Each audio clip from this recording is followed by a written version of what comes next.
quel enfant qui vient à la réunion ce soir. Alléluia. Vous savez, dans cet après-midi, là, je cherche la pensée de Dieu, se noter sur mon cœur, puis je regardais un petit peu.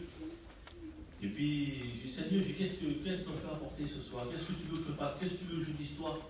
Parce que moi, je dis, je suis rien du tout. Moi, sans Dieu, je suis rien. Sans Dieu, je ne peux rien faire.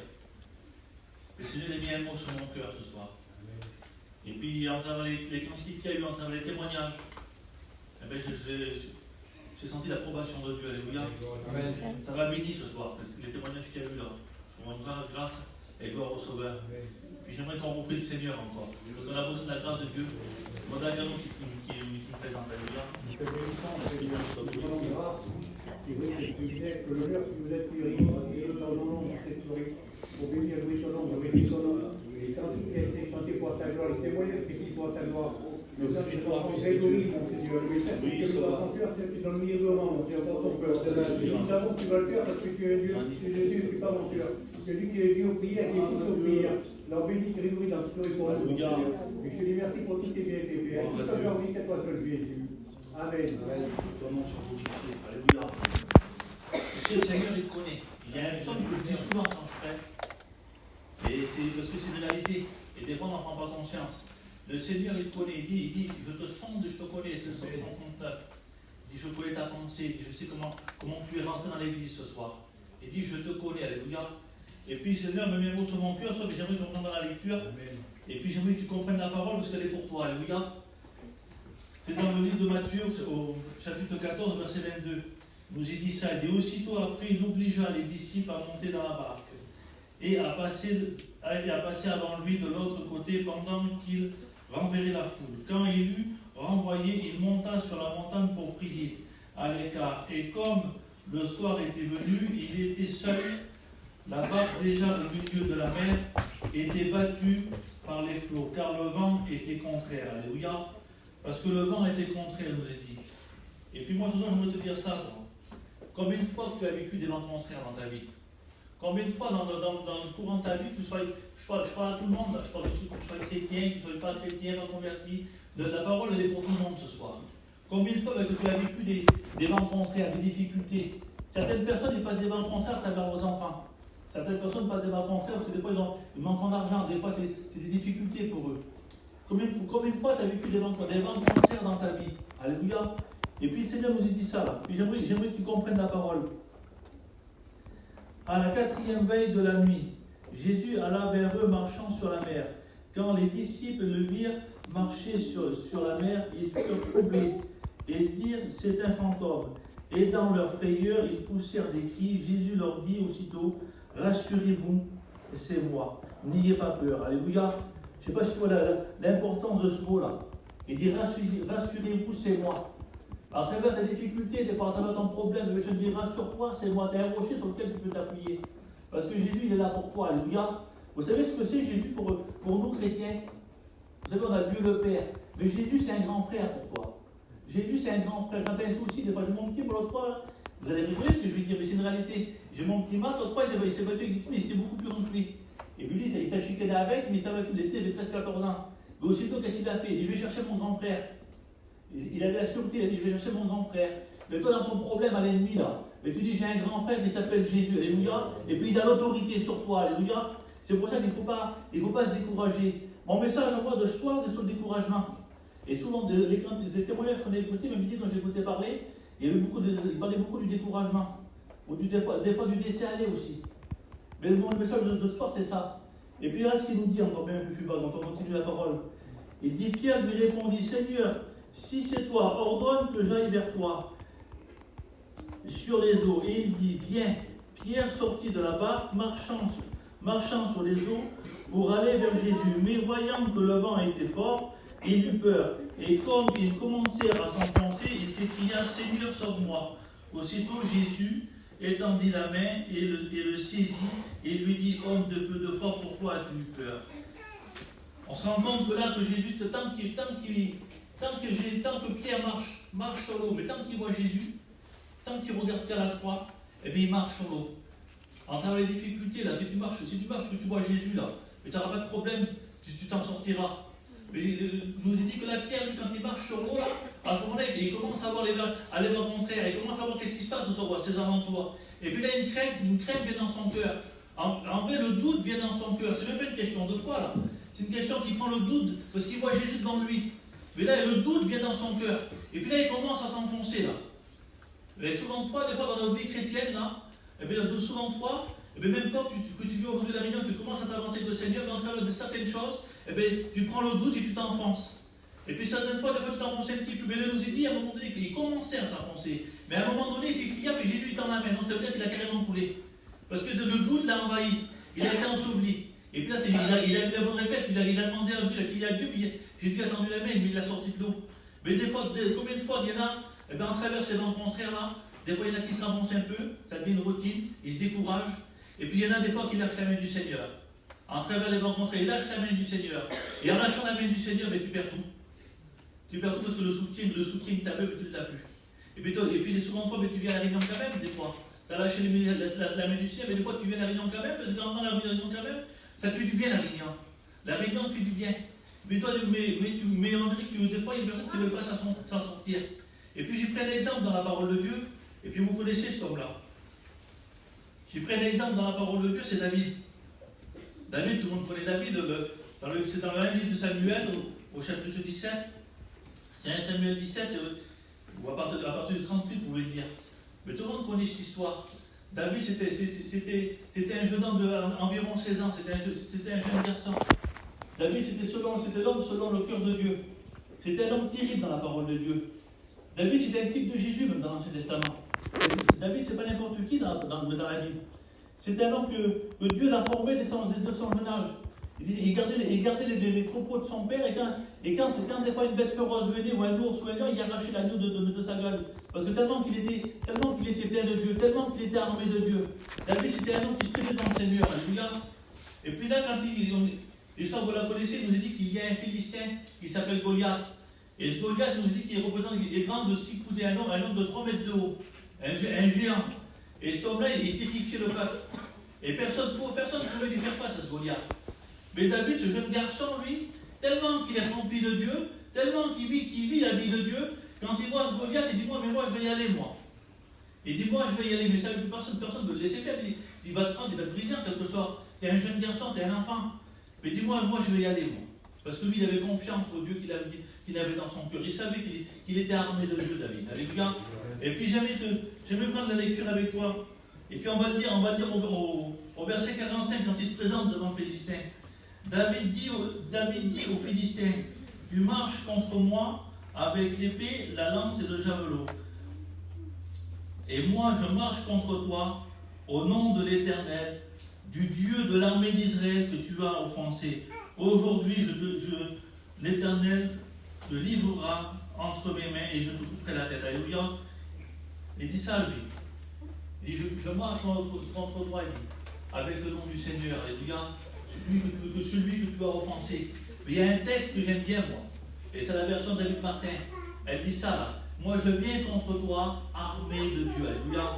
Je viens contre toi armé de Dieu. Il parle à l'ennemi, en vrai. Et puis là aussi, l'ennemi, quand il voit David, il commence à s'agiter devant lui. Et puis David, il s'avait préparé 5 pierres. Il s'avait préparé 5 pierres pour lui contre l'ennemi. Parce qu'il savait que Goliath avait des frères, ils étaient 5 en tout. Et lui, il s'avait préparé une pierre, mais une pierre a suffi. Et puis là, quand le Philistin a commencé à bouger là, et qu'il commence à marcher devant David, lui, il l'a pris par la foi. Il a couru dessus. Un jeune garçon de 16 ans devant un tel géant. Il a couru dessus, il a acheté une pierre, vous connaissez l'histoire, et puis il l'a fait tomber par terre. Il l'a fait tomber par terre, puis il a coupé la tête. Il l'a vaincu. Tout le monde était estomaqué de ce qui s'était passé là. Un jeune homme de 16 ans. David, à ce moment-là, il était plein de Dieu. Comme je disais tout à l'heure, David, en ce moment, il était armé du Seigneur. Alléluia. Mais quand on continue l'histoire, même Saül, mais il craignait David parce qu'il savait que David, il avait la main de Dieu sur lui. Il savait que c'était un enfant de Dieu. Même Saül craignait David. Tout le monde craignait David. Mais à un moment donné, ça passait quelque chose de particulier avec David. Souvent, quand je lis l'histoire, quand je parle de quelqu'un, je lis son passage entièrement pratiquement. Parce que je veux savoir où c'est que ça m'amène. Où c'est que ça peut m'amener. Mais quand on voit là, du chapitre 17 jusqu'au chapitre 21, à ce moment-là, David s'est passé quelque chose de spécial. On se rend compte que David s'est éloigné du Seigneur. on se rend compte que David, il était plus l'homme de Dieu qu'il était.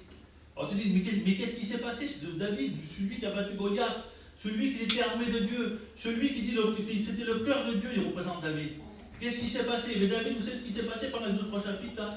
David, il était parti de la maison du Seigneur, en quelque sorte. Il nous a dit qu'il était errant et vagabond, David. Et puis moi, je me suis renseigné combien de temps ça a duré. L'histoire de David qui était errant et vagabond, ça a duré une dizaine d'années. Donc de ces années, les plus jeunes, après c'était 26, 27 ans, c'était un homme. Et puis David, il s'est éloigné. Et puis même à un moment donné, il s'enfuit devant Saül. Pourtant, Saül craignait David. Mais lui, il s'enfuit de Saül. Et puis il arrive à un village. Et puis j'aimerais mais on va le lire ensemble. David, il arrive à un village. On va le lire ensemble, c'est dans le chapitre 21, au verset 10. David se leva et s'enfuit le même jour loin de Saül. Il arriva chez Achish, roi de Gath.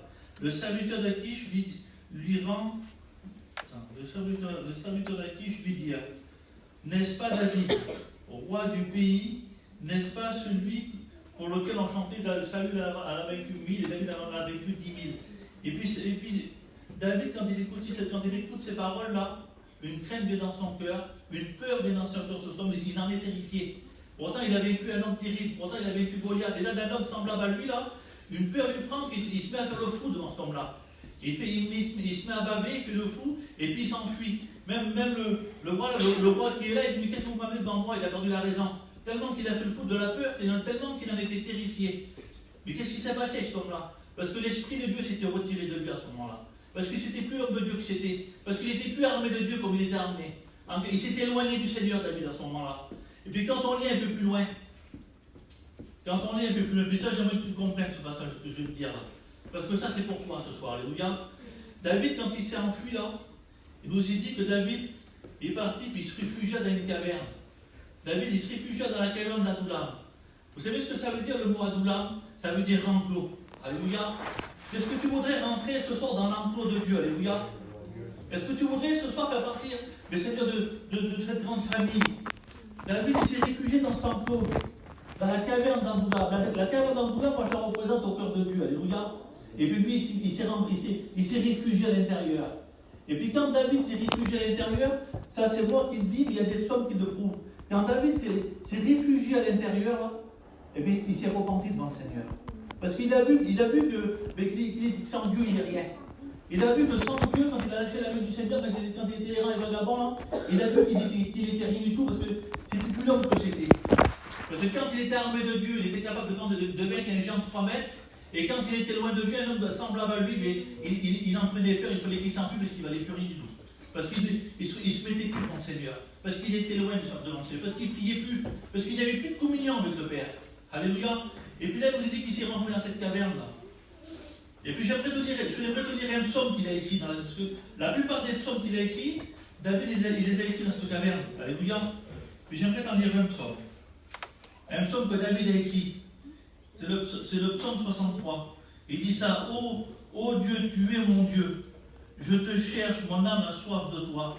Mon corps soupire après toi, dans une terre aride, désert sans eau. Parce qu'en travers tout ce qu'il a traversé là, il était dans un désert. Parce que David, pour atteindre cette caverne, il a fallu qu'il passe par un désert. Et des fois, tu passes par le désert. Des fois, tu passes par le découragement.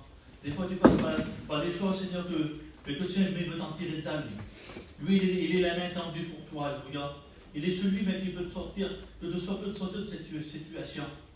Il est il est le secours. Alléluia. Parce que Jésus t'aime ce soir. Jésus t'aime ce soir. Alléluia. Et vous savez qu'est-ce qui s'est passé en suivant de ça? David, il s'est mis devant les mains devant l'Éternel, comme tout à l'heure. Et puis là, nous il dit que sa famille vient le retrouver là. Son père a entendu que David était dans la caverne, là. Mais son père est venu avec ses frères, sa famille est venue. Les gens du désert, des alentours, là, ils sont venus vers David, ils ont venu rejoindre David. Et puis en traversant, Dieu a recréé une armée pour lui.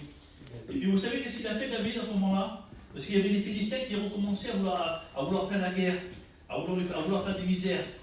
Mais David, ce coup-là, il était revenu armé de Dieu. David, à ce moment-là, il était revenu armé de Dieu. Et bien David, il s'est mis à part. Et puis il a demandé à Dieu. Il a demandé à Dieu que est-ce qu'il rentre en ce qui va pour qu'il remporte la bataille contre les Philistins qui recommençaient. Et l'histoire nous dit, comme vous le lisez au chapitre 23, l'histoire nous dit que avec la réponse de Dieu lui dit vas-y, il combattra et tu gagneras. Donc il y a été, puis il a remporté la victoire. Alléluia. Il a remporté la victoire parce qu'à ce moment-là, David il s'était remis dans les mains du Seigneur. Parce qu'il s'était rendu compte que dans la situation qu'il était, il était perdu, c'était foutu. Et puis il s'est mis à part. Alléluia. Ce soir, tu as besoin aussi toi de te confiner dans une caverne. La caverne, c'est l'église là. Les frères, les gens du désert, ils ont besoin de David là. Mais c'est tous tes frères et sœurs qui sont là ce soir. Tu sais, quand tu pries dans l'église, il ne faut pas avoir honte de prier dans l'église. Hein. Tu sais, des fois, moi je suis assis sur ma chaise, des fois, et puis j'écoute les gens qui prient. Et puis je prie pour vous, moi. Seigneur, je prie pour vous. Quand je suis sur ma chaise, que je vous écoute prier, je dis Seigneur, Amen. J'ai béni là, bénis-le, parce qu'il a posé de toi. J'écoute ta prière, puis moi je prie pour toi, j'intercède pour toi. Alléluia, je fais comme quand Moïse était sur la montagne, comme Moïse et Aaron lui tenaient la main pour remporter la victoire. Mais en quelque sorte, quand tu pries, Seigneur, tous tes frères sont là avec toi, et puis ils te tiennent la main pour que tu puisses remporter la victoire. Alléluia. Mais parce que Jésus t'aime, alléluia. Parce que Jésus t'aime, puis il a des projets pour ta vie. Alléluia. Je voudrais t'expliquer un petit témoignage. J'aimerais t'expliquer un petit témoignage, c'est pas le mien. C'est un témoignage de la ligne. Par contre, elle me l'a fait écouter tout à l'heure, ça m'a vraiment béni. Ouais, un peu, c'est la bouche sèche, attends.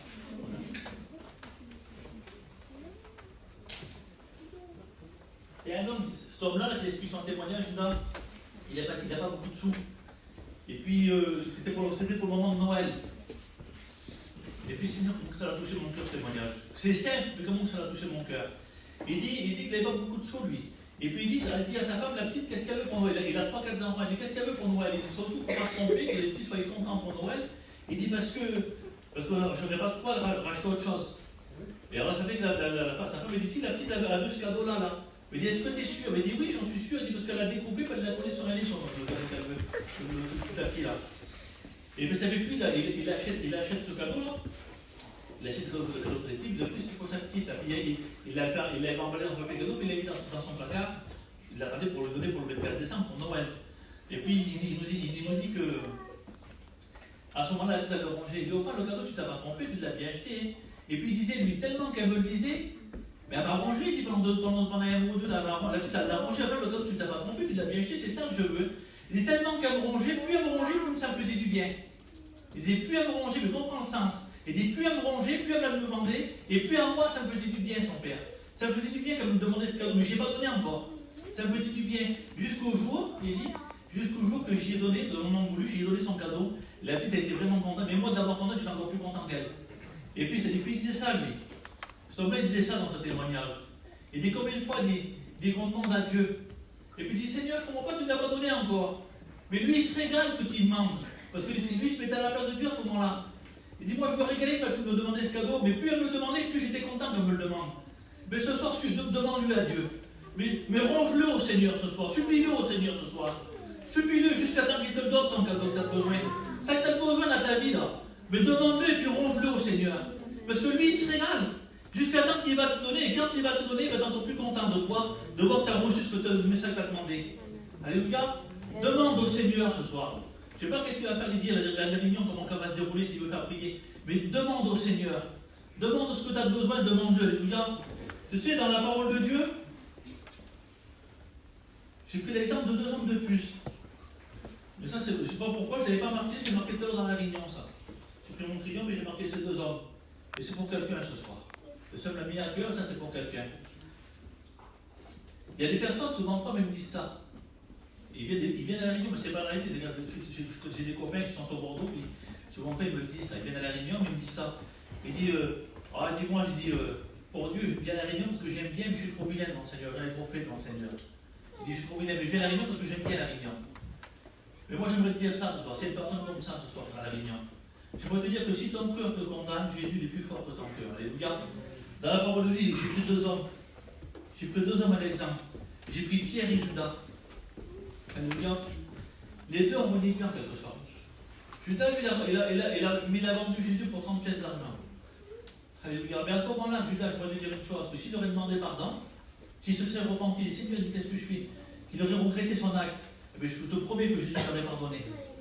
Mais lui, il s'est condamné. Pour lui, son cœur l'a condamné, il a écouté la voix de l'ennemi, et il ne t'y arrivera pas, tu n'avanceras pas, Et il dit donne-toi la mort. Il s'est suicidé, il s'est pendu, il est mort. Mais l'autre, il a fait pareil. Au champ du corps, il dit tu m'en diras, au champ du corps, tu m'en diras 3 fois. Et bien, il l'a renié pareil. Mais là, la différence qu'il y a, c'est qu'il a pleuré amèrement. C'est qu'il s'est repenti, c'est qu'il a demandé pardon au Seigneur. Et vous savez qu'est-ce qu'il a fait? Le Seigneur, il l'a rétabli. Alléluia. Et vous savez qu'est-ce qui s'est passé? Première petite question qu'il a fait, il a converti 3000 hommes. C'est pour te dire que si tu demandes pardon au Seigneur, si tu demandes ce que tu as besoin, même si des fois ça tarde, mais ronge-le à Dieu. Demande-lui au Seigneur, parce qu'il va te donner ce que tu as besoin. Alléluia. Il va te donner ce que tu as besoin. Il dit avec je prends l'idée d'un exemple, il y a son garçon qui est là. Je prends l'idée d'un exemple, c'est mon ancien. Il a prié pour son fils combien de temps?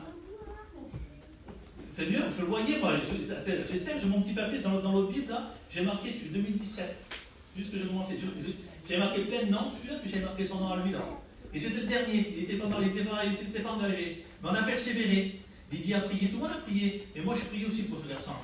Et bien aujourd'hui, il a pris l'engagement, il va se baptiser le 17 ans. Il a rencontré le Seigneur. Vous voyez ce que je veux dire? Des fois, ça tarde, mais ronge-le, Seigneur. Ronge-le. Le Seigneur, il a donné son cadeau à Didier. Mais quand je te dis, il a eu la réponse au petit qui est baptisé, dans ton cœur, tu n'étais pas content, toi? Et bien, Dieu, il était plus content que toi encore. De toi. Il était encore plus content que toi. Et bien, ce soir, demande à Dieu ce que tu as besoin. Le Seigneur va être encore plus content de te donner au moment voulu. Alléluia. Même que ça tarde. Mais demande au Seigneur ce soir. Alléluia. On prie le Seigneur ensemble. Alléluia.